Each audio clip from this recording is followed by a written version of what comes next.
non-living. Meaning when the virus is in the air, it is non-living. But when it enters into particular host, it becomes living. Now why does it become living? Because it takes all the material of the host bacterium cell and it synthesizes its own parts. Own parts in the sense its head, its middle piece, its tail fibers, everything is synthesized by using the host machinery, right? So this order is given by the viral genetic material to the bacterial genetic material, right? So after penetration, there is synthesis of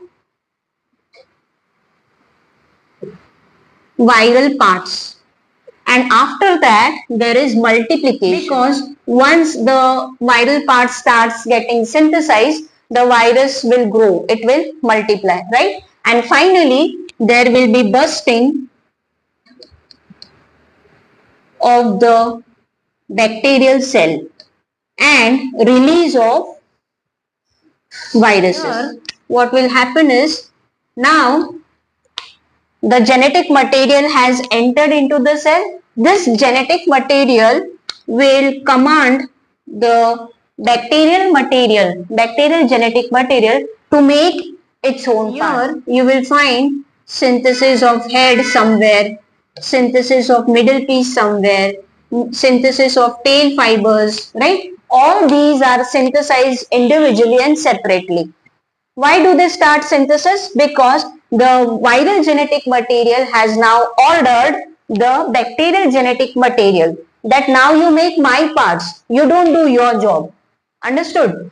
It's like we know that in a cell DNA takes over, right? In every cell DNA is the master commanding molecule. It will tell the cell that what to synthesize, what not to synthesize, when not to synthesize, when the cell should divide, right? So this all is governed by the DNA of the cell, whether it is bacterial cell, plant cell or animal cell.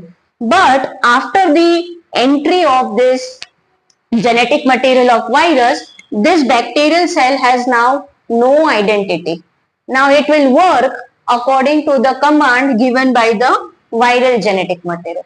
And so the bacteria stops synthesizing its own material and it starts synthesizing viral parts, right? And then slowly what happens is, this virus starts taking charge over the bacteria and then it organizes its all part. That means it assembles its all parts and it